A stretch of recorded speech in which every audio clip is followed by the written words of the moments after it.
Hello friends, நான் உங்க டெல்லி தமிழச்சி. எல்லாரும் எப்படி இருக்கீங்க? நான் ரொம்பவே நல்லா இருக்கேன். இன்னைக்கு ஒரு டே இன் மை லைஃப் தாங்க உங்க கூட ஷேர் பண்ணிக்க போறேன். அதுக்கப்புறம் வந்து பார்த்தீங்கன்னா, இன்னைக்கு வந்து வெயிட் வந்து செக் பண்ண முடியலங்க. நானும் அந்த வெயிட் செக் பண்ற மூடே மறந்துட்டேங்க. ஸோ அதனால தான் வந்து ஷேர் பண்ண முடியல. கண்டிப்பா நாளைக்கு நான் வந்து கண்டிப்பா எடுத்துடுறேன் வெயிட்டு. உங்களுக்கு வந்து ஷேர் பண்றேன். நான் பாட்டுக்கு கண்டபடி சாப்பிட்டுட்டு தாங்க இருக்கேன். பார்க்கலாம் எப்படி இருக்குன்னு சொல்லிட்டு. காலைல வந்து காஃபி எல்லாருக்கும் போட்டு குடுத்துட்டு, அதுக்கப்புறம் காலைல பிரேக்ஃபாஸ்ட்க்கு வந்து பார்த்தீங்கன்னா, இன்னைக்கு சனிக்கிழமை இல்லையா? சரி பாஸ்தா பண்ணலான்னு சொல்லிட்டு, இது வந்து கோதுமையில செஞ்ச பாஸ்தா தான். ஸோ இந்த மாரி மில்லட் வகைகள்லயும் கிடைக்குது. நீங்க வெயிட் லாஸ்ல இருக்கீங்க அப்படின்னா, நீங்க வந்து இந்த மாரி சம்டைம் ட்ரை பண்ணலாம். உங்களுக்கு வந்து கிரேவிங் இருக்கும் கண்டிப்பா. ஸோ அந்த டயத்துல யூஸ் பண்ணிக்கலாம்.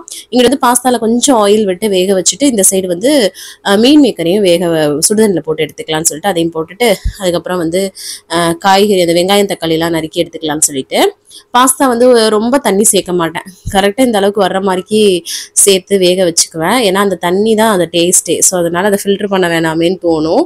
ஸோ அதுக்காக தான். அதுக்கப்புறமா வந்து பார்த்தீங்கன்னா, ஒரு பேனில் எண்ணெய் சுடு பண்ணிட்டு வெங்காயம், பச்சை மிளகாய் சேர்த்து ஃபர்ஸ்ட் வந்து நல்லா வந்து வதக்கி விட்டுக்கலாம். அதுக்கப்புறமா தக்காளி, அது கூடவே இஞ்சி பூண்டு பேஸ்ட், உப்பு இதெல்லாமே சேர்த்து நல்லா வந்து மசிகிற அளவுக்கு வந்து பண்ணிக்கலாம். நம்ம வந்து அரைச்சூத்தியும் பண்ணலாம், இந்த மாதிரியும் பண்ணலாம். சரிங்களா? ஸோ அதுதான் இது வந்து நல்லா வந்து வதக்கி விட்டுக்கலாம். அதுக்கப்புறமா வந்து பார்த்தீங்கன்னா, இதுல வந்து வெறும் மிளகாய் தூள் கரத்துக்கு ஏற்ப வந்து சேர்த்துக்கிறேன். அதுக்கப்புறமா மல்லித்தூள், அதுக்கப்புறம் வந்து கரம் மசாலா வந்து சேர்த்துக்கிறேன் ஃப்ளேவருக்கு. சரிங்களா? வேற எதுவுமே சேர்க்கல. உங்ககிட்ட இந்த சிக்கன் மசாலா, மட்டன் மசாலாலாம் இருந்துச்சுன்னா கூட நீங்க வந்து சேர்த்துக்கலாம். ஃப்ளேவர் ரொம்பவே நல்லா இருக்கும். இந்த எண்ணெயிலேயே நல்லா சுருள சுருள வந்து வதக்கணுங்க. அப்பதான் டேஸ்ட் ரொம்ப நல்லா இருக்கும்.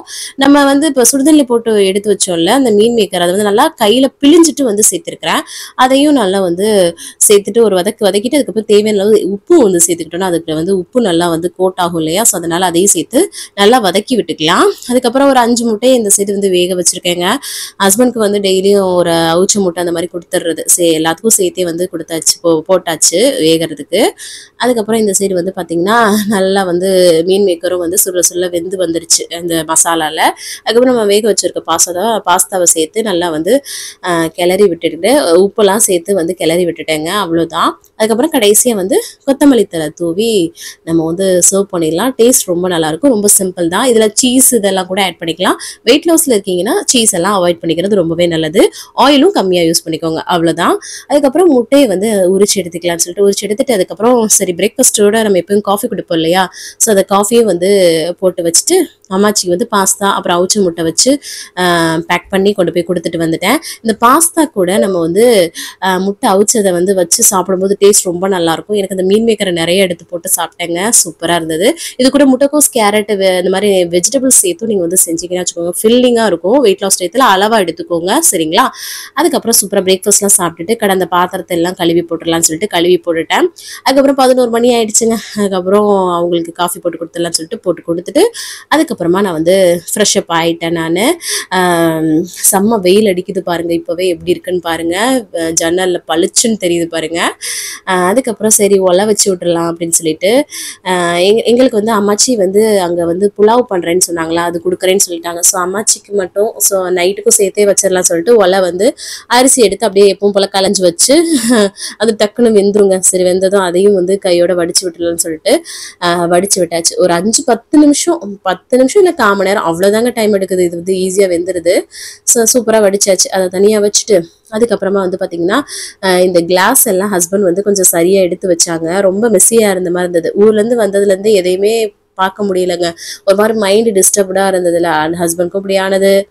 அப்படியே வேலை அடுத்தடுத்தும் இருந்துகிட்டே இருந்தது. ஸோ அந்த பாக்ஸ் எல்லாமே இந்த சமையலுக்கு தேவையான அந்த பருப்பு வகைகள் அதுவுமே அங்கிட்டு அதையும் எடுத்து வச்சுட்டு, இந்த ஃப்ரிட்ஜ் மேலேயும் அவங்க ஒரு கையை வச்சுட்டே வந்து எனக்காக வந்து பண்ணி கொடுத்தாங்க.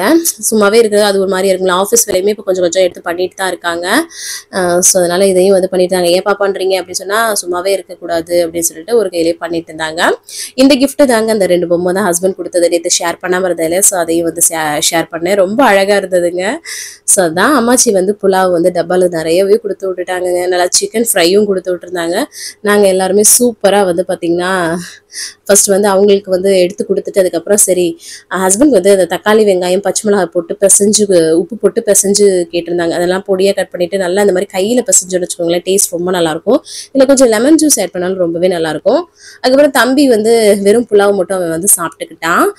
அவங்களுக்குலாம் பிடிக்காது இல்லையா, ஸோ அதான். அதுக்கப்புறம் சரி அம்மாச்சிக்கு வந்து இந்த புலாவ் இந்த மாதிரிலாம் பிடிக்காதுங்க. அவங்களுக்கு வந்து இந்த மாதிரி தயிர் சோறு தான் ரொம்ப பிடிக்கும். ஸோ அதனால தயிர் சோறு மிக்ஸ் பண்ணிட்டு தக்காளி வெங்காயம் பச்சை மிளகாய் அந்த பிசைஞ்சோல அது கூட மோர் மிளகாயை வச்சு பேக் பண்ணி கொண்டு போய் கொடுத்துட்டு வந்துட்டேன். அதுக்கப்புறம் நானும் புலாவ் சிக்கன் அதுக்கப்புறம் அந்த தக்காளி வெங்காயம் பச்சை மிளகாய் பிசைஞ்சோல அந்த சலாடெல்லாம் வச்சு சூப்பராக வந்து சாப்பிட்டாச்சு. செம்ம டேஸ்டியாக இருந்துச்சு. நான் வடகை கண்டபடி சாப்பிட்டுட்டு இருக்கேங்க. சீக்கிரமா வெயிட் லாஸ் சேலஞ்ச் தானே ஸ்டார்ட் பண்ண போறோம். எனக்கு வந்து சாப்பாடு தாங்க உண்மையாவே ஸ்ட்ரெஸ் பஸ்டரே. உங்களுக்குலாம் எப்படின்னு சொல்லிட்டு மறக்காம கமெண்ட்ஸ்ல சொல்லுங்க. அப்புறம் இருந்த பாத்திரத்தெல்லாம் கழுவி போட்டுட்டு துணியை மிஷின்ல போடவே மறந்துட்டேங்க. ஸோ அதனால மாடியில போயிட்டு மிஷின்ல போட்டு விட்டாச்சு. சரி எப்படினாலும் காயட்டும் நைட்டு ஃபுல்லா அப்படின்னு சொல்லிட்டு அதை போட்டு விட்டுட்டு அதுக்கப்புறம் மாடிக்கு போனா நேற்று காய போட்ட துணியெல்லாம் சூப்பராக காஞ்சிருந்தது. சரி அதையும் அள்ளிட்டு வந்துடலாம், அதை கையோட மடிச்சு வச்சிடலாம் சொல்லிட்டு அள்ளிட்டு வந்து அதையும் வந்து மடிச்சு வச்சிடலாம். செம்ம வெயில் பாருங்க, என் கண்ணு போற போக்குள்ளே தெரியும் உங்களுக்கு எவ்வளோ வெயில் இருக்குன்னு சொல்லிட்டு. அப்புறம் அள்ளிட்டு வந்துட்டு அதை மடிச்சு வச்சுட்டேன். அதுக்கப்புறமா பார்த்தீங்கன்னா ஹஸ்பண்ட் கிட்ட ஐஸ்கிரீம் சாப்பிடணும் போல இருக்குன்னு சொன்னேன்னா அப்புறம் ஐஸ்கிரீமு அப்புறம் வீட்டுக்கு தேவையான சில திங்ஸ் எல்லாமே ஆர்டர் பண்ணியிருந்தாங்க. பிளிங்கேட்ன்ற ஒரு ஆப்புங்க, 7 நிமிஷத்துலேயே வந்துடும். ஸோ அது வந்து சென்னையிலேயே வந்துருச்சுன்னு நினைக்கிறேன், மற்ற இடத்துல இருக்கான்னு தெரில. ஸோ அது மாதிரி சம்டைம் ஆர்டர் பண்ணிக்கிறது. இந்த ஐஸ்கிரீம் வாங்கி சூப்பராக வந்து வெண்ணிலா ஐஸ்கிரீம்ங்க. 1000 ஐஸ்கிரீம் வந்தாலும் வெண்ணிலா ஐஸ்கிரீம் ஒரு ஃப்ளேவர் தான், என்ன சொல்கிறீங்க. அது ஒரு பவுலில் போட்டு எல்லாருக்கும் கொடுத்துட்டு நானும் வந்து சூப்பராக ரசிச்சு இந்த கிளைமேட்டுக்கு நல்ல வெயில் போட்டுட்ருக்கு இல்லையா, சாப்பிட்டேங்க. செம்மையாக இருந்தது. அதுக்கப்புறம் சூப்பராக ஐஸ்கிரீமை வந்து சாப்பிட்டாச்சுங்க. அதுக்கப்புறம் சரி ஈவினிங் வரைக்கும் எடிட்டிங் ஒர்க் எல்லாமே பார்த்துட்டு இருந்தேன். அதுக்கப்புறம் சரின்னு கொஞ்சம் டிவியும் பார்த்துட்டு இருந்தேன். அப்படியே டைம் ஓடிடுச்சு. சரி ஈவினிங் டயத்தில் அம்மாச்சிக்கும் மாமாக்கும் காஃபி போட்டு கொடுத்துட்டு நேற்று கேக் கட் பண்ணல அது வந்து இருந்தது, அதை எடுத்து 2 பேரும் எப்படி சாப்பிட்டுட்டு இருக்காங்க. அண்ணனுக்கு ஊட்டி விட்டுட்டு இவரும் வந்து சாப்பிட்டுட்டு இருந்தாரு. அப்புறம் தம்பிக்கு 6 மணி ஆயிடுச்சு, டியூஷனுக்கு டைம் ஆயிடுச்சு. ஸோ அவரை கொண்டு போய் விட்டுட்டு வந்துடலான்னு சொல்லிட்டு எவ்வளோ வெளிச்சமா இருக்கு பாருங்க. இப்படி பார்க்கறதுக்கே ரொம்ப நாள் ஆச்சு. நான் உங்கள்கிட்ட காட்டுவேன் பார்த்தீங்களா, டியூஷன் போகும்போது எவ்வளவு இருட்டா இருக்கிற மாதிரி இருக்கும்ல. இப்ப வந்து வெயில் வரவும் நல்லாவே இருக்கு. அதுக்கப்புறம் மிஷின்ல போட்ட துணியை எடுத்து கையோட காய போட்டுட்டேன்.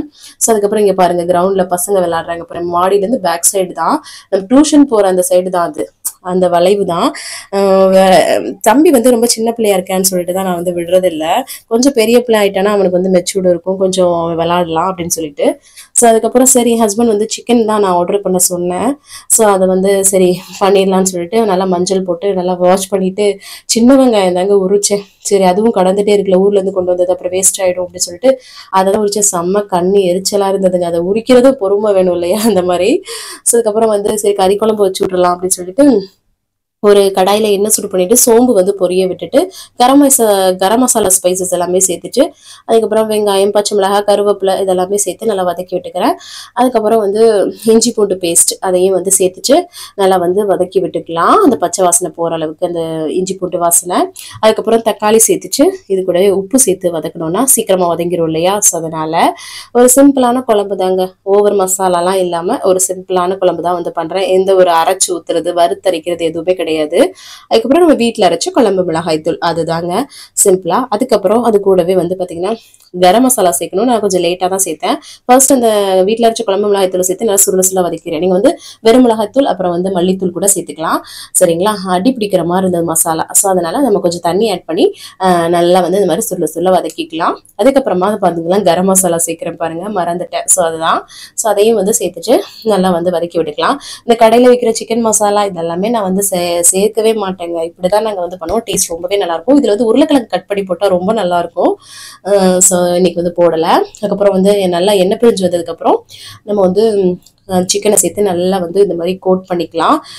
நல்லா அது சிக்கன் வந்து நல்லா வதங்குற மாதிரி. அதுக்கப்புறம் வந்து தண்ணி வந்து ஊற்றிக்கலாம் கிரேவிக்கு தகுந்தாப்புல. அதனால வந்து நார்மலாக தான் நான் வந்து ஒரு செமி கிரேவி மாதிரி வந்து பண்ணலான்னு சொல்லிட்டு தேவையான உப்பு எல்லாமே சேர்த்து இதை வந்து நல்லா மிக்ஸ் பண்ணி விட்டு கொதிக்க விட்டுக்கலாம். அவ்வளோதான், சிம்பிளாக ரெடி ஆகிடும். தோசை இட்லி அப்புறம் சாதம் எல்லாத்துக்குமே ஒரு சிம்பிளா ஈஸியா பண்ணக்கூடிய ஒரு சிக்கன் குழம்புங்க. வில்லேஜ் ஸ்டைல் எல்லாம் இந்த மாதிரி தான் பண்ணுவாங்க. ஸோ அவ்வளவுதான். ஸோ இது நல்லா கொதிச்சு வந்துருச்சு பாருங்க. சிக்கன் நல்லா வெந்து வந்துருச்சு. ஸோ அதுக்கப்புறம் நான் வந்து பொடியா வந்து கொத்தமல்லி தலையை கட் பண்ணி சேர்த்துக்கிறேன். அவ்வளவுதான். சூப்பரா சிக்கன் குழம்பு ரெடி ஆயிடுச்சு. ஸோ இது வந்து ஆறுனதுக்கு அப்புறம் எவ்வளவு கலர்ஃபுல்லா இருக்கு பாருங்களேன். அந்த குளிர் கொஞ்சம் லைட்டா இருக்கு இல்லையா, அந்த நைட் டைம் வந்துருச்சுன்னா அதனாலதான் அந்த இது புகையா தெரியுது. ஸோ அதான் சிக்கன் குழம்பு அட்டகாசமா ரெடி ஆயிடுச்சு. நம்ம வந்து பாத்தீங்கன்னா மதியமே சாதம் வடிச்சு வச்சுட்டோம்ல சேர்த்து. ஸோ அதனால சாதம் சிக்கன் குழம்பு வச்சு சூப்பரா வந்து எல்லாருக்கும் கொடுத்துட்டு நானும் வந்து சாப்பிட்டுட்டேன். அதுக்கப்புறம் சின்ன பையன் விளையாண்டுட்டு இருக்கான். அந்த அவங்க அப்பா வந்து திங்ஸ் வைக்கிற ட்ரா அதை எடுத்து ஓப்பன் பண்ணி எடுத்துட்டு இருக்கான் பாருங்களேன். பயங்கர சேட்டை. அதுக்கப்புறம் சரி கம்ப்ளீட்டா பாத்திரத்தெல்லாம் விளக்கி கம்ப்ளீட் பண்ணிட்டேன் எல்லா வேலையுமே. இன்னைக்கு டே இந்த மாதிரி தாங்க போச்சு. சீக்கிரமா வெயிட் லாஸ் சேலஞ்ச் வந்து ஸ்டார்ட் பண்ணணுங்க. நானும் அன்ஹெல்தி ஆயிட்டு இருக்க மாதிரி இருக்கு, ஓவர் ஹீட்டா இருக்குது. ஸோ சீக்கிரமா வந்து ஸ்டார்ட் பண்ணலாம். இந்த வீடியோ கண்டிப்பா உங்களுக்கு பிடிச்சிருக்கும்னு நினைக்கிறேன். பிடிச்சிருந்தா லைக் அண்ட் சப்ஸ்கிரைப் பண்ணி சப்போர்ட் பண்ணுங்க. இவ்வளவு நேரம் என்னோட வீடியோவை பொறுமையா பார்த்த மிக்க மிக்க நன்றி. தேங்க்ஸ் ஃபார் வாட்சிங். பாய்.